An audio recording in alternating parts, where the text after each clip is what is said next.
গত 15 জুলাই ইংরেজবাজার পৌরসভার 4 নম্বর ওয়ার্ডের কাউন্সিলর অশোক সাহাকে আদালতে হাজিরা দিতে যাওয়ার সময় উত্তেজিত জনতা আদালতের সামনেই মারধর ও হেনস্থা করে। এবার ওই তৃণমূল কাউন্সিলরের বিরুদ্ধে সরকারি জায়গা চুরির অভিযোগ, আর সেই জায়গাতেই তৈরি তৃণমূল কাউন্সিলরের পার্টি অফিস। অভিযোগ এখানেই শেষ নয়, ড্রেনের জায়গা জবরদখল করে লজও তৈরির অভিযোগ এই তৃণমূল কাউন্সিলরের বিরুদ্ধে। অভিযোগ দায়ের ইংরেজবাজার থানায়। মালদহের ইংরেজবাজার পৌরসভার 4 নম্বর ওয়ার্ডের তৃণমূল কাউন্সিলর অশোক সাহার বিরুদ্ধে এই রকমই এক প্রস্থ অভিযোগ তুলে সোচ্চার হয়েছেন সংশ্লিষ্ট ওয়ার্ডের নাগরিকরা। উনি নিজের রাজত্ব কায়েম করার জন্য শরৎ পূজা মাঠে একটা স্লিপ ছিল বাচ্চাদের, উনি 15 বছরের কাউন্সিলর, ছোট ছোট বাচ্চারা মাঠে যে খেলতে আসে আনন্দ উপভোগ করে, সেই স্লিপটাকেও ভেঙে বিক্রি করে রাজত্ব করেছেন।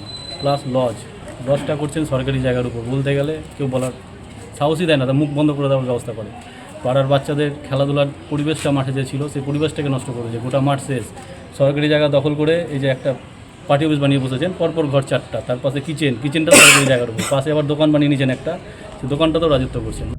নাগরিকদের অভিযোগ, 4 নম্বর ওয়ার্ডের উমা রায় সরণি রাস্তার ধারে তৃণমূল কাউন্সিলরের একটি লজ রয়েছে, আর এই লজে ঢোকার রাস্তা নাকি হাই ড্রেন জবরদখল করে তৈরি করা হয়েছে। রাস্তার ঠিক উল্টো দিকে রয়েছে তৃণমূল কাউন্সিলরের পার্টি অফিস।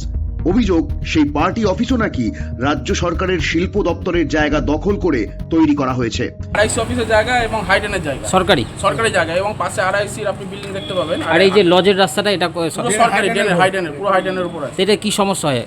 ড্রেনে আমাদের ড্রেন পরিষ্কার হয় না, জল জমে যায় আমাদের বাড়ির ওখানে, আমরা থাকতে পারি না। আপনারা এতদিন বলেননি কোনো? আমরা বলেছি কাউন্সিলরকে দীর্ঘদিন ধরে, তিনি সবই জানেন, 15 বছরের কাউন্সিলর। এই রকমই একাধিক অভিযোগ তুলে নাগরিকরা সোচ্চার হয়ে তৃণমূল কাউন্সিলরের বিরুদ্ধে অভিযোগ দায়ের করেছেন থানায়। যদিও এই বিষয়ে তৃণমূল কাউন্সিলর অশোক সাহা ক্যামেরার সামনে না আসলেও মৌখিকভাবে তিনি জানান তার পার্টি অফিস আগে একটি ক্লাব ঘর ছিল। কাউন্সিলর হওয়ার পর তাকে সেখানে বসতে বলা হয়েছিল। পৌরসভা যদি মনে করে সেটি অবৈধ তাহলে ভেঙে ফেলবে। অন্যদিকে জায়গা দখল করে লজ তৈরির প্রসঙ্গে তিনি জানান এটি তার রায়তি সম্পত্তি। পৌরসভা চাইলে তিনি তার জায়গার সমস্ত নথি দেখাতে পারেন। Bureau report, the Bangla sphere.